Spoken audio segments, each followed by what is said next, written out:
Hello everyone, I am Dr. Jaya Vijayan and I will be your lecturer for this course of UGE 2002. This course is considered compulsory and it will cover topics of around 10 and it will be followed in between with assessments. And this course will be taught by myself alone to all of you. Here, given the learning outcome, we're going to look into the definitions of entrepreneurship and also intrapreneurship, and then followed by technopreneurship. We're going to look into understanding what motivates and what are the factors that sort of like inherent or present in a good entrepreneur, and then looking into whether the role of entrepreneur is actually giving to benefit the community, society, the country, or in generally the world. Okay? And then lastly, to look into competency, qualification, or it doesn't need to be educational or academic competency, or rather what has been achieved in a certificate, but rather present in a person, or if not present, how to go around and achieving this competency, and also features, additionally to what is already found in a person, and trying to achieve these features if possible. Right. Following the learning outcomes here, much more outline what will be covered in this lecture. Not going to spend so much of time, but basically all the topics will have in a way, order that is, that is looking into learning outcomes, and then followed by outline, and then up to the conclusion. Also have references relevant for the lecture itself. So please look into, other than getting information from me as a lecturer, also additionally references that you can get information pertaining to these lectures itself. We start our journey on this topic about entrepreneurship by understanding the word entrepreneur itself, and we look into how it came about historically, this word entrepreneur, uh, and then move to the current understanding or definition of entrepreneur. Here given the person Richard Cantillon, not sure whether I'm pronouncing it correct, but he was in 1755. So it's a old interpretation or definition of entrepreneur, but it could also give an idea how long entrepreneur has been in existence. So the term entrepreneur, the meaning of coined here means it has been made or defined. The word entrepreneur has been uh, defined, or rather made, by this Richard Cantillon. So it's a long time ago. That's the meaning of coin.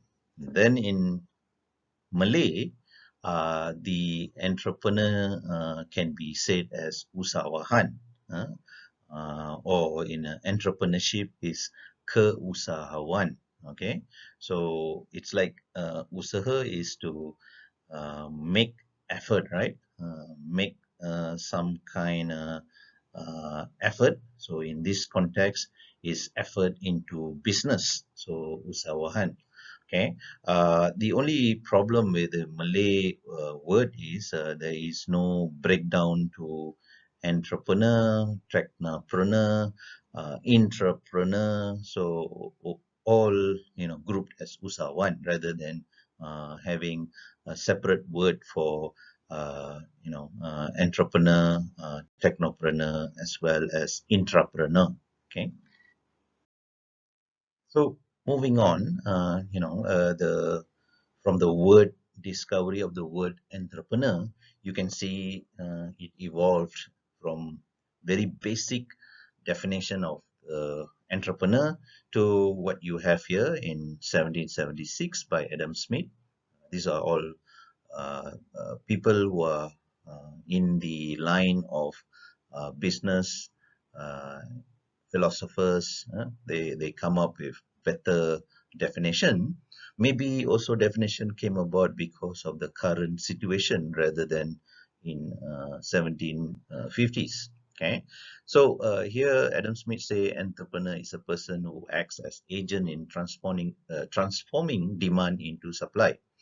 So you can see the definition of entrepreneur still very much like business. So still not able to say it's coming out with new product or new service. But in 1934, maybe more businesses have evolved. Industrial evolution has come about. So entrepreneur, according to Joseph Aloysius, he say they are innovators. I think in that context, it's coming out to be correct about entrepreneur. And then he further adds in the economy moves through leaps and bounds, and the prime mover is the entrepreneur through the process of creative destruction. When I first saw this definition, I thought, what is he? Maybe he got it wrong in the definition of creative destruction. But let me tell you, that's the meaning of entrepreneurship. It is to come up with newer uh, product, newer service to take over whatever that is existing for that moment. Okay, one of the definition. So creative destruction is to destroy what is present with something better. Hopefully, it's better, not only just replacing. So that's the meaning of a creative destruction of any existing product or service in the context or in the hope of development. More definitions coming in the historical perspective, that is. Now you have Ibn Khaldun, an Arab sociologist, an Arab philosopher, uh, historian. So, according to him, he said entrepreneur is seen as a knowledgeable individual and is instrumental in the development of a city state where enterprise will emerge. Okay, what is he referring as a city state? You see, most of the businesses, modernization usually confined to the city. So, in that, I think what he meant is entrepreneur is someone who is contributing in the development of city with new ideas, new creation, and therefore city is becoming bigger, modern, and therefore that is the contribution of a particular entrepreneur. You can still say, argue with me that in the village, small township, there is also possibility of contribution by entrepreneur. But eventually, the entrepreneur will move to the city where he can gain more in terms of selling rather than confined to smaller region or area. So I hope you understand what Ibn Khaldun means when he said that in defining entrepreneurship. Then you have David McClellan. Okay, I hope I pronounce it correct. He said entrepreneur is a person with high need for achievement. Okay?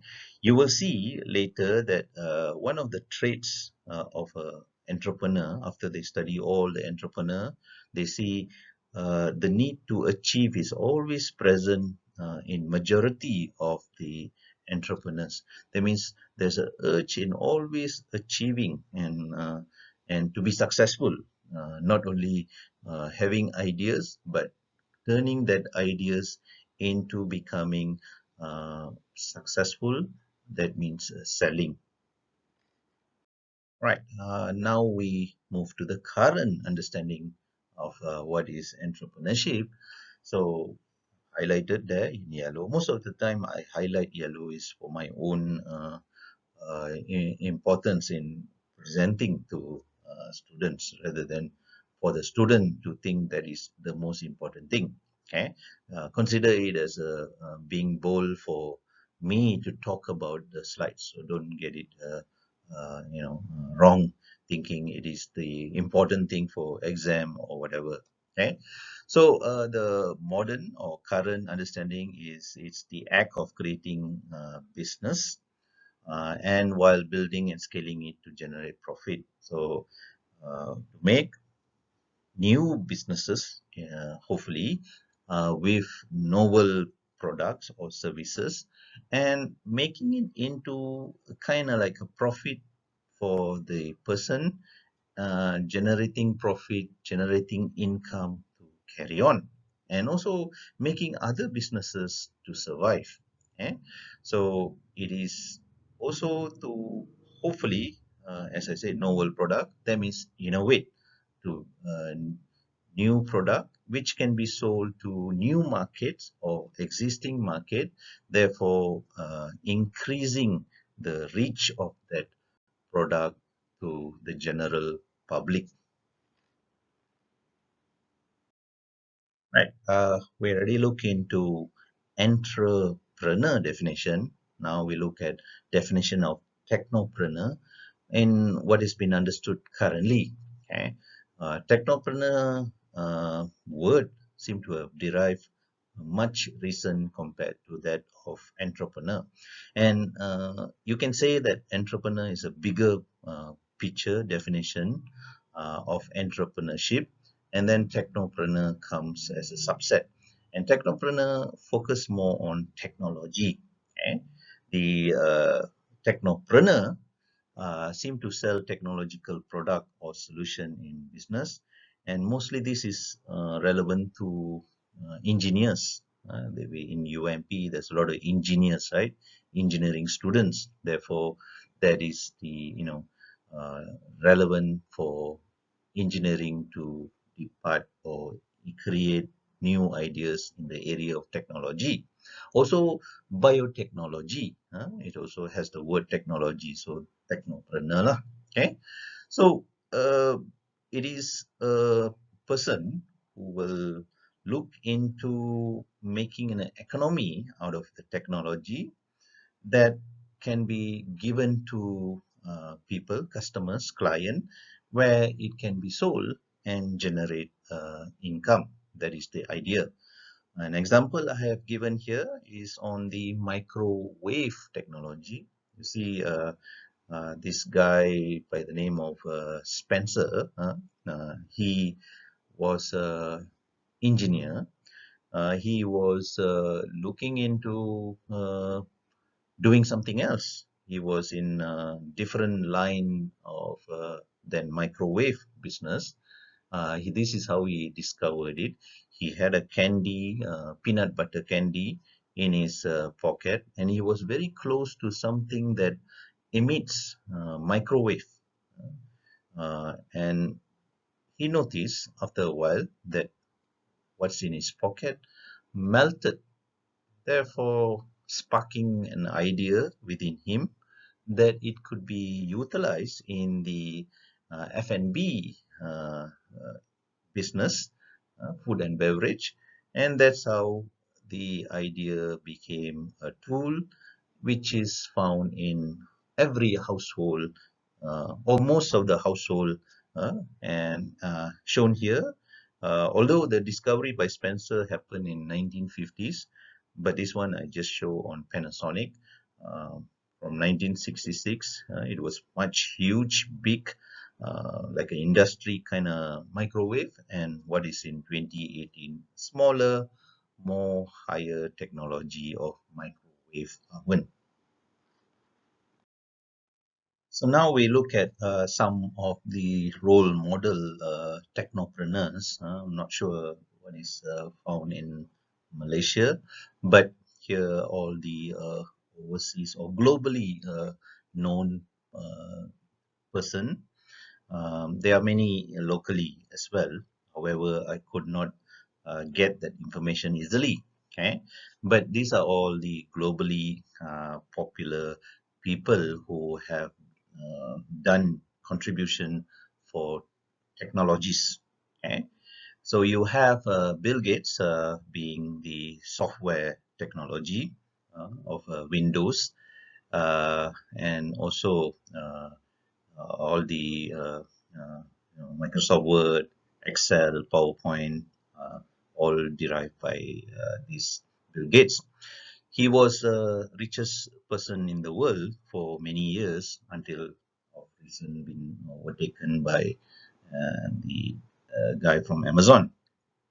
Then you have Brin and Page coming up with Google. We all know about Google. Of course, if you are from China, the country of China, you may not be that familiar with Google because Google is banned in China. Nevertheless, you always say how you can just type anything, Google something, and then you get lots of information, and it's all free. But you can see even Google has a lot of income every year, and you can see up to 20 billion income in the year 2020 because they have a way of still allowing advertisement as one of the way to get income. Okay, then you have Dorsey, the guy who came up with Twitter. I personally do not have a Twitter account, but it looks like it's also a big business, although not in the scale of Google. Okay, because in 2020 they only had somewhere 1 billion income. Okay, of course, everybody knows Steve Jobs. He's no longer with us, but he is the one who have popularized smartphone, iPhone, okay, and then iPad. Then you have Systrom there, Instagram. Again, I am not having Instagram account, but many of you could have it. So I do not know the weightage of Instagram popularity, but I definitely have one of the user, that is Cristiano Ronaldo. We know him, and you can see there he has 300 million followers. So huge following. You can easily say or endorse this whatever X product, and 300 million people could end up being influenced by him, influencer. Okay. At the second paragraph, I already put there that Leonardo da Vinci. You also know him, the one that drew Mona Lisa, but he also visionary. So he envisioned technologies at his when he was alive, about helicopter and aeroplane. But he is just a person who gives idea. But so I put that question: can you consider him as a technopreneur, or can consider yourself as a technopreneur by just coming up with the ideas? Yeah, I'm just going to leave it there. You answer. Okay. In terms of another component of entrepreneurship, which is entrepreneur. Okay. Uh, this intrapreneur is already working in an organization like Google.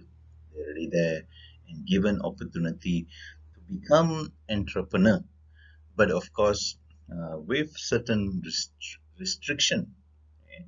So they come up with ideas. Maybe a group in a department will be given that honor of coming up with idea in technology, or any novelty for product, and then the ability to present that idea to the owner, and until acceptance to become product. Sometimes they are rewarded with percentage of sales in that product or services, and therefore can also benefit. Okay, so here are some of the characteristics or behavior or feature, you may call it. These entrepreneurs are self-motivated, being proactive, they want action, and most importantly, they are thinking outside of the box. They don't just work 9 to 5 and then go back home. That's it. They want to contribute. They want to be successful. That's a difference between uh, these entrepreneurs than the common workers in any organization. So I provide to you examples of successful entrepreneur with two examples. One is the Google. They have, they give their staff some 20% of their time. Maybe, everybody work at least 8 hours. So 20% of the time, around less than 2 hours, is spent to come up, innovate ideas, and then tell the Google management, this is the idea to bring forward to the customers. So that is being practiced by Google organization.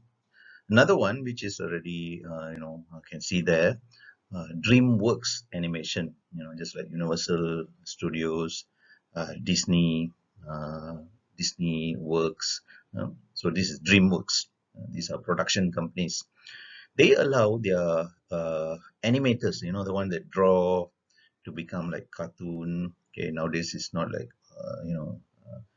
simple cartoon, much more like realistic a bit. So their job is just drawing, but you see they have been given classes in or training in script writing.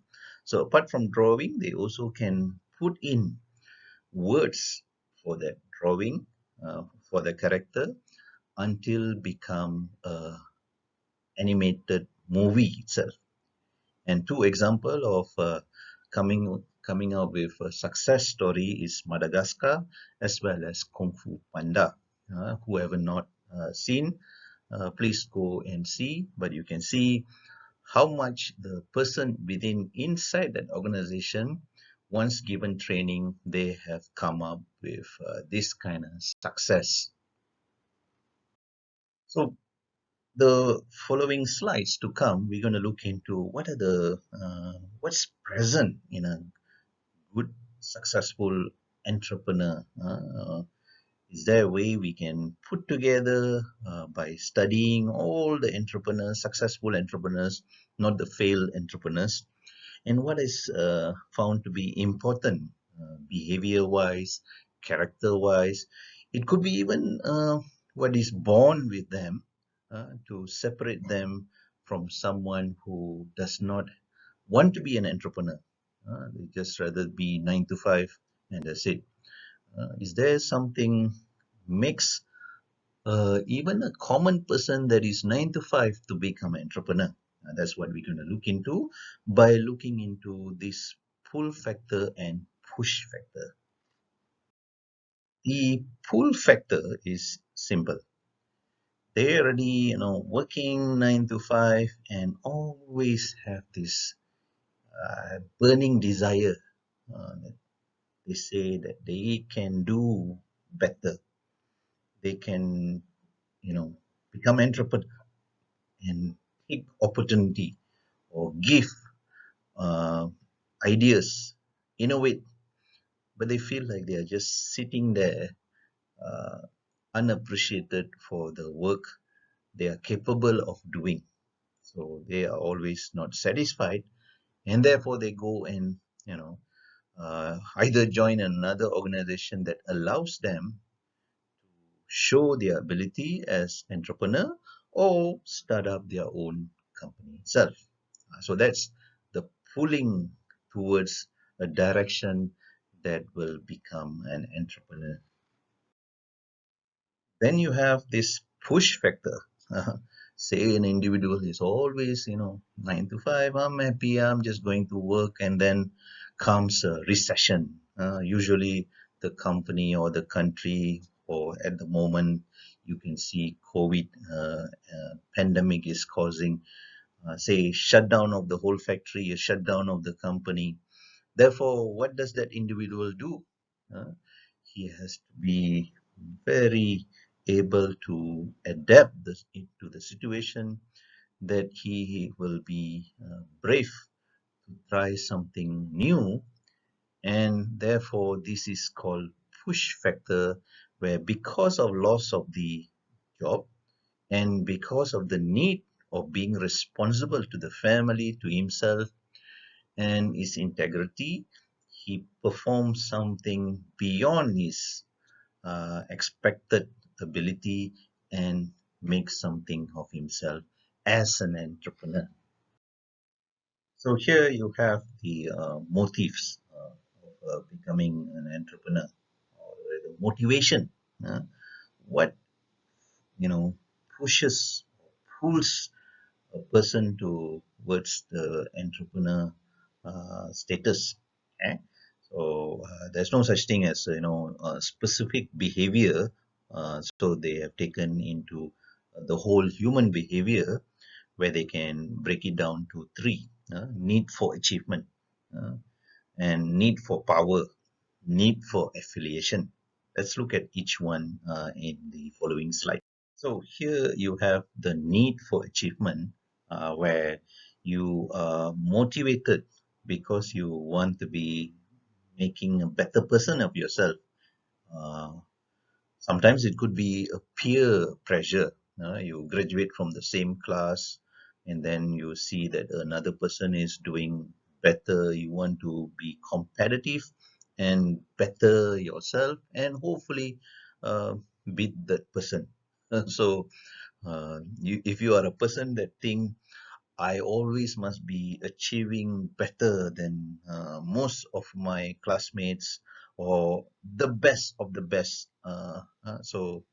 that person's behavior is driven by achievements, always achievements.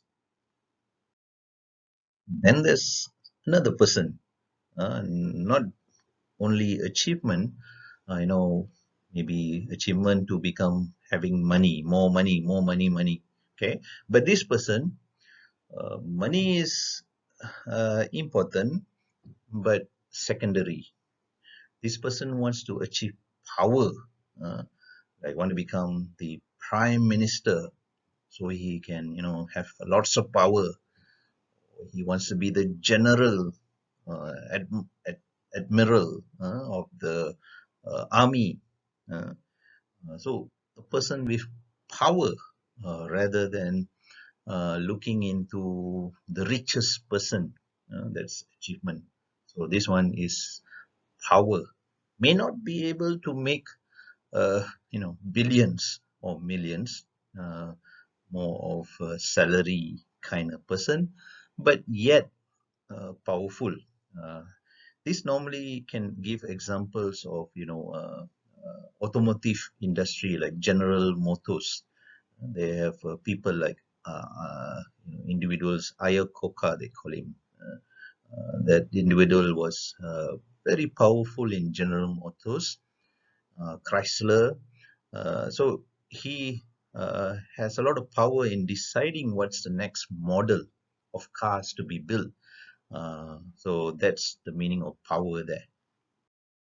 Then there is another person, another individual looking into affiliation. Okay? His whole starting from very young boy up to uh, graduating from university, want to contribute to the society, maybe become a lawyer, but want to defend all the weak individuals in society who do not have money, or like orang asli who needs uh, defense for as a lawyer. Okay, so he sees pride in doing such a contribution. And also another individual may be into social work. They also have social entrepreneurship, which we will learn later. Okay, but I also want to highlight, these are not the only reason for high need for affiliation. There's also some individuals, they want to be part of multinational company, like Coca-Cola, what else, Google, uh, Microsoft, because they see being affiliated to that kind of company will satisfy them uh, throughout their life. So they have a pride in working or being affiliated to such a country, such a organization, rather than a small company. So I need to ask you then, because you are a student, so this activity should have been done in class. So, but you can also answer this question in your own way, your own time, after having thoughts put into it. So please write down what motivates you for doing a job in the future. Is it going to be achievement, power, or affiliation? And also going to be combination of it. Okay, then you discuss with someone. It doesn't need to be. If we were in class, you need. I will make you to discuss with the person next to you. Okay, so I think it's about time you put a thought on this. Where or what do you want to do in your life based on this, affiliation? Is it power or is it achievement that you want to achieve in your job? Right. Next is to see what is the contribution of entrepreneur to the surrounding. Okay. Of course, entrepreneurs' thoughts is, the role is to be an entrepreneur to contribute for himself, his family. But is he also indirectly contributing to the society around him? Let's look at it. So, number one, provide product or service to fulfill the need and wants of community. Of course, when he come up with a product, like Bill Gates, he came up with the Windows that made life so easy for a lot of people rather than using the C prompt to start a computer. Okay? So he has directly or indirectly contributed to the community. And then jobs. Normally, SME is classified as 200 jobs for small, medium around 200 jobs and lower. So looks like plenty of jobs can be created when an entrepreneur comes about. Okay, and then he or she, as an entrepreneur, could end up contributing to the economic prosperity. He brings in money, he then disperse or share the money around supplier to the workers, salary, and then they will then uh, have channel of money going around. So that will create good economy. Okay, and then there's also training for the workers. There's many things you will see later need to be trained. The workers always train with the current skills in order to keep ahead of competition. So these are all the role of entrepreneurs. So it looks like important to have lots of entrepreneurs out there. Next, we look at, say, in this classroom, how many of you have this competency, key characteristic or key competency that could potentially make you entrepreneurs? Eh? So who knows?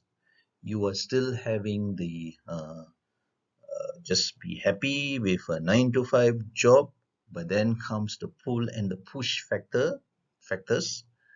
And then we'll look into how many of these key characteristics are found in an individual, and therefore could eventually become entrepreneurs. So there are many this competency, uh, what do you call, key characteristics. We start with initiative. Of course, initiative is ability to take effort on your own rather than just sitting there waiting for orders. So looks like people who can become good entrepreneur and on their own, really self entrepreneur rather than being part of an entrepreneur organization. The daringness to go and become self entrepreneur has to have this initiative. once doing thing on your own ability rather than being given order. Okay? The next characteristics is to see an opportunity. Okay?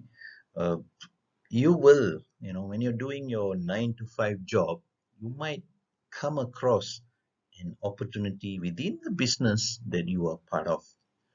And so comes a time where you need to decide what you're going to do with that opportunity. uh. There are many people who are actually part of an organization, saw opportunity, and then grabbed it. So if you never grab it, you're going to be always thinking about it as a missed opportunity in the future. And can you live with that? So that's something that you have to answer. So it looks like someone who sees opportunity and sees it is considered a good competency of self-entrepreneur. Then you have this persistence. Persistence is quite important because once you become an entrepreneur, there are many obstacles that you will come across. And as soon as you come across the first obstacle and you say, like, I give up, this is not for me, I would like to turn back and go back to what I was before. So that's usually entrepreneur will have the ability to overcome obstacle after obstacle until success is achieved. So that's the meaning of persistent by not giving up. And another important part of competency for self-entrepreneur is actually information seeking. Because uh, if you have done at least one time become an entrepreneur and got the business going, then you will see it's easier for second time around to start another product or another service or another company altogether as an entrepreneur. But if you are the very first time moving out from 9 to 5 job, or as you are now a student altogether and become that entrepreneur, you will see many of times you need to seek information, especially when you don't have the resources. You can't hire somebody who's already an expert. uh, but if you don't know, don't have the money, don't know a lot of things about startup of company, then you must have the ability to quickly learn how to get the information.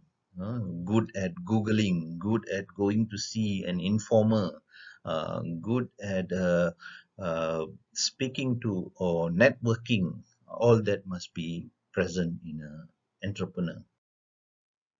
I assume what differentiate a person from 9 to 5, you know, go to work, do what you need, minimal, 9 to 5, check out, and then go back home, put aside your work. Is this in terms of high quality of work? Okay. When you always strive to do with 100% and times 110% without the care about, you know, what time it is and go beyond to come up with a very good quality of work, then you have, rest assured, you will be a good entrepreneur because the product that you make must have a minimal quality that is accepted by the customer, and therefore you will have returning customer because they believe in your product compared to a competitor who puts half-hearted work in achieving the product. So that is the another trait that need to be found in an entrepreneur. I think this extends from what I just spoke in the other slide, that is commitment to work. And if you are given a contract, say there is a deadline to achieve that service, for instance, say if you're a lawyer, having a company of your own and need to achieve that in say 3 months or if you're an engineering company, you need to achieve it in 3 months. You will put your commitment to achieve it and achieve it in a correct way to satisfy the customer. So that's the meaning of commitment to work. And you have this efficiency being looked into. This doesn't really apply to only being a self-entrepreneur, but looks like it's for any individual who are working. You need to be efficient. Try to do the work with the best quality in mind and at the shortest duration with the lowest amount of errors possible. That's the meaning of efficiency here. In this course, you will be aided in terms of planning. There is a business plan, business model canvas, which we will look into either already started the business or prior to the business being started, even months before the business being started. There's ways to be systematically planning so that you do not end up or trying to predict any obstacle beforehand. Okay, and knowing what are all the obstacles to be faced in order, and also have some idea now itself because before you become an entrepreneur, and also up to the level of estimating the customer response towards your product. So hopefully it is learned and used, at least if not understand how to use it exactly, but at least have an idea when the time comes, you know what to do. And the last but not the least is the problem solving ability. Many people, many individuals do not have this problem solving ability. That means they avoid problems altogether, challenges altogether, while another individual is ever ready to face problem because he or she always knows I will know how to overcome problem, either face it or find a way around it, or get somebody else to solve my problem. So that's another trait or competency should be present in anyone thinking about being an entrepreneur. Okay, so here I put together all the 9 competencies of being a self-entrepreneur for you to actually now uh, rank it in yourself.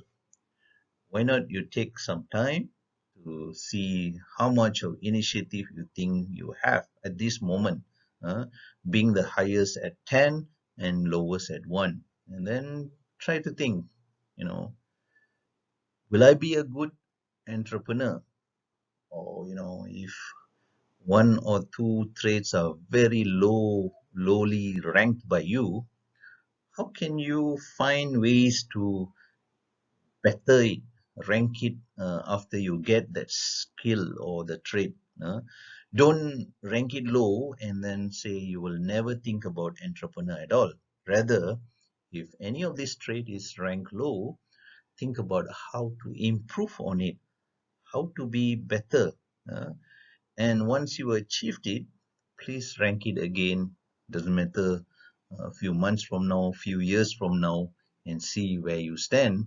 And then perhaps that will give you the confidence to be your own entrepreneur, to become entrepreneur of your own. Okay.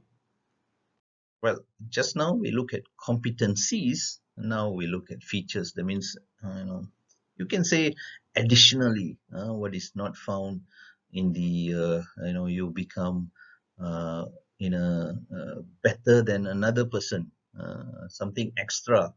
Uh, what makes a Proton Saga to be different compared to a Mercedes? More features, right, found in a Mercedes. So these are the things that could be making you to be different compared to another entrepreneur if you become the community of entrepreneurs. Okay, so these are all been highlighted. The first one is drive to achieve.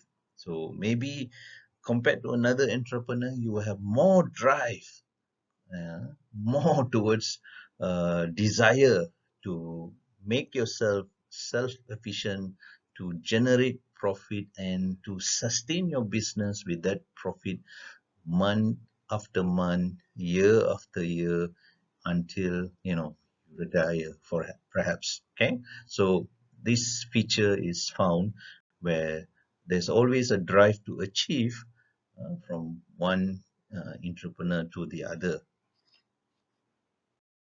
It seems entrepreneurs are calculated risk takers, uh, but some entrepreneurs have told me they are mostly risk takers.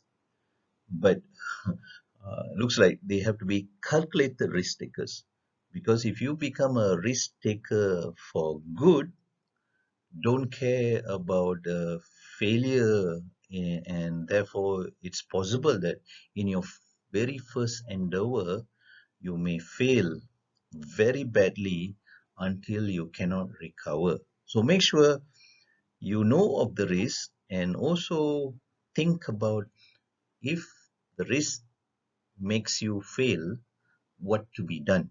That's the meaning of calculated risk. Okay, that means facing what happens when the failure comes about because of the risk, or when the risk comes about, how to overcome it. So that's the meaning of calculated risk taking for any entrepreneurship or technopreneurship. Looks like another feature, that is internal locus of control. That means always having self-confidence. Doesn't matter, there you must have met people who are always self-confident. Even when they fail, also they are confident. Okay, so looks like you must have that, thinking you are, resilient to failure. If you think you can be successful, you can also say you are also resilient to failures. You can always say, I will always come back no matter what failures I experience. So that's also looks like a feature of entrepreneur or technopreneur. So this is carry on from that earlier slide about tolerance to failure. Uh, just now confident, and now tolerance. So failure should not be thought as not an option. Okay, even Elon Musk, the guy with the electric cars, already stated there's a lot of failures been encountered by entrepreneurs. So need to be ready for failure. Don't cry until I give up altogether, but rather think about what made me fail. How do I do it differently if there is another time? Or what can I do? Therefore, the failure can become success. Like that. Okay. More features to be discussed here. Looks like here there's two. One is a person who likes to seek feedback. Many of times people don't give feedback, but if you accept the ability to get feedback, feedback could be done in entrepreneurship in a form of survey forms, or even by communicating with the customer. What do you think about the product? Is it doing any benefit for you as intended? You make questions and then give it to the customers. Most people afraid about feedback because it could be very bad feedback until they get very upset about it. But entrepreneurs who take feedbacks tend to uh, take it in a positive manner, in a constructive manner, in rectifying their product to be much better. Therefore, uh, can accommodate feedbacks better than another individual. Okay, and then the sixth one is integrity and reliability. So they have pride in their product. Okay, they are strongly having pride in order to make the product to be consistently good, and also relationship with customers, relationship with suppliers, with the bankers, is all done in a honest way, ethical way. So that's the meaning of integrity and reliability. That means people can rely on them in not cheating. Therefore, they come back again and again to that supplier, which is you, entrepreneur. So, in the context of Islamic entrepreneurship, I recognize that it is the majority that is present even in this class, having or part of Islamic teaching or Islamic belief. So, I should also look into saying that even in the religion of Islam, or for that matter, any religion, I can't think of any religion not encouraging business, not encouraging being an entrepreneur. Looks like Islam also encourage you to be business minded or being entrepreneur, where you are considered as a leader if you become an entrepreneur. And what you do as an entrepreneur is ibadah. That means a good deed, as you know. And this is found in the Quran and also Hadith. Okay. Right. We come to the conclusion, and of course, the next slide is on reference. So you can look at the reference for this topic itself. But in terms of conclusion, it is entrepreneur is a field that simulate the economic growth and prosperity of a particular country. There are more entrepreneurs in a country, looks like more the country will grow. So that is our belief, to have many of you to become entrepreneurs, where can drive the economy of the country. So it also motivates and various factors that is need to be present in a person before you can become entrepreneur. And we already discussed that in terms of motivations, and also in terms of features in this lecture. And finally, even religion seems to be encouraging being an entrepreneur. That is part of ibadah or good deed, according to Islamic teachings. So with that, I end this lecture. Uh, we'll go to next topic. Thank you.